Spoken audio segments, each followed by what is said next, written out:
$26 million in civil penalties against automakers. That's more than the total collected in its 43-year history. Some recalls are minor, others are more egregious, like when Volkswagen admitted in September the automaker installed manipulative software in up to 11 million diesel cars worldwide in order to beat emissions tests. And the largest auto recall in U.S. history came last May when Takata agreed to recall 23 million vehicles because of an airbag defect. The automaker was fined $70 million. That defect is responsible for the death of at least 8 people. More than 100 others were hurt, including this Minnesota woman who was blinded in a crash.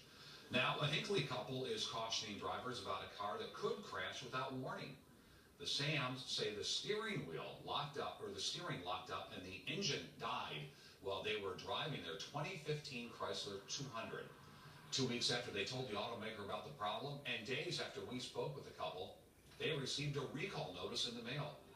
U.S. Senator Amy Klobuchar is appealing to the National Transportation Highway Safety Administration about strengthening the recall process to make sure owners are alerted sooner. WCCO's Jennifer Merrily investigates. I own a car, but I don't have one.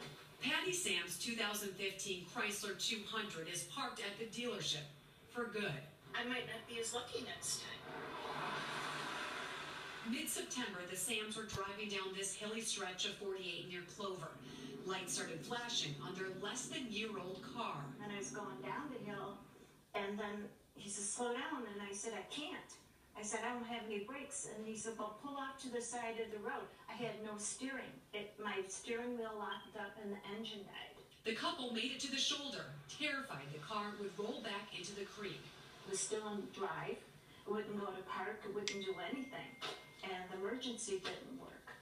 So we just left it. The Sams were notified by Fiat Chrysler their car was being recalled 9 days after the 60-day deadline required by the federal government. Senator Amy Klobuchar serves on the Commerce, Science, and Transportation Committee, which oversees the recall process. She says NHTSA needs to speed up the notification process. When it's something that could kill someone, when it is so clearly something that's dangerous, as this case, you would think that the National Highway Transportation Safety Board would make the judgment call to have it be less than 60 days. And the senator intends to take action. The first thing I'm going to do is write to NHTSA and call them and say, okay, why didn't this go out sooner? When you have something as dangerous as the electric system shutting down, that you immediately at least generally notify the public of the types of cars that are going to be recalled. Even if you can't get those individual notices out in time, they were so close to death or to severe injuries, and it was just kind of they did the right thing in terms of how they got the car off the road, but that just good fortune doesn't happen to everyone. Senator Klobuchar spoke with the NHTSA administrator. She urged him to use NHTSA's authority more forcefully and to require automakers to notify consumers of recalls more quickly, especially if NHTSA has reason to believe that lives are at risk. In the meantime, what can you do to protect yourself as a consumer? NHTSA provides an easy online way to see if your car is under a recall. They recommend owners check their VIN number every 6 months, and while that won't catch everything, they say it is a good rule of thumb. We've put that information on WCCO.com/links. Nice work, Jen. For its